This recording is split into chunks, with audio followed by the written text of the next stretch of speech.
যারা ব্যাংকে চাকরি করে তাদের কি সালাত কবুল হবে? তাদের কি কোরবানি কবুল হবে? জি না, তাদের সালাত কবুল হবে না, তাদের কোরবানি কবুল হবে না।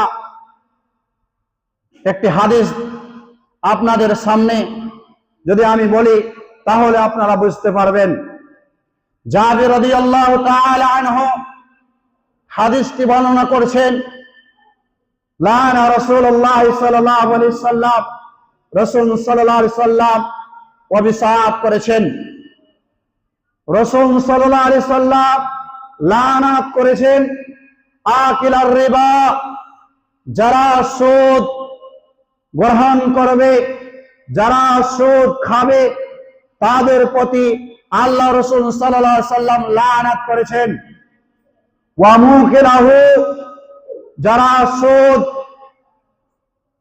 দিবে তাদের প্রতি আল্লাহ রাসূল সাল্লাল্লাহু আলাইহি সাল্লাম লানাত করেছেন। যারা সুদ খাবে তাদের প্রতি আল্লাহ রাসূল সাল্লাল্লাহু আলাইহি সাল্লাম লানাত করেছেন। ওয়া কাতিবুহু, যারা সুদের লেখালেখি করে, যারা ব্যাংকের চাকরি করে, তারা লেখালেখি করে, তারা তো সুদ খায় না কিন্তু তারা লেখালেখি করে, তো আল্লাহ রাসূল সাল্লাল্লাহু আলাইহি সাল্লাম বলেছেন, আল্লাহ রাসূল সাল্লাল্লাহু আলাইহি সাল্লাম তাদের উপরে লানাত করেছেন। ওয়াশাহিদাইহি, আর দুইজন সাক্ষীর প্রতি আল্লাহ তাআলা লানাত করেছেন।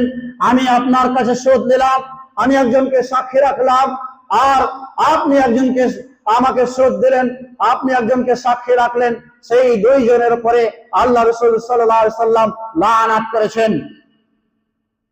ওয়াকালাম সাওয়াউন, আল্লাহ রাসূল সাল্লাল্লাহু আলাইহি সাল্লাম বলছেন তারা সকলেই পাপের সমান।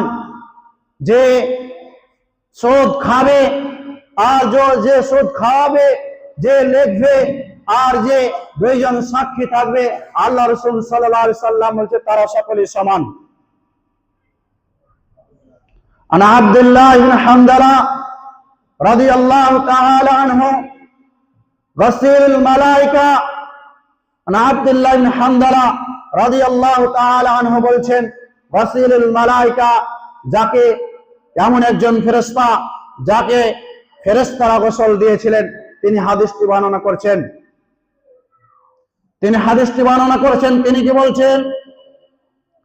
দিরহামুর রিবা ইয়াকুলুর রাজুলু ওয়া হুয়া ইয়ালামু আশাদ্দু মিন সিত্তাতি সালাতিনা জিনা, যে ব্যক্তি জেনে শুনে এক দিরহাম অথবা এক মুদ্রা আপনি ধরলেন, 1 টাকা যদি আপনি জেনে বুঝে সুদ খালেন, তাহলে আপনি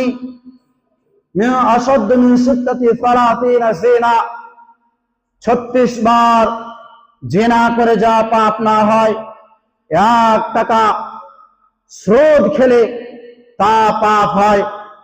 কিন্তু আজকে আমাদের সমাজে, আজকে আমাদের সোসাইটিতে সেই অ্যাকাউন্টের টাকা বেড়ে যায়, সেই অ্যাকাউন্টের টাকা আমরা দেখবি কোনো চিন্তা ভাবনা না করে সেই টাকাকে আমরা খেয়ে ফেলি। তো আল্লাহ রাসূল সাল্লাল্লাহু আলাইহি সাল্লাম কি বলছেন? যে 36 বার জিনা করলে যা পাপ না হয়, 1 টাকা সুদ খেলে তা পাপ হয়।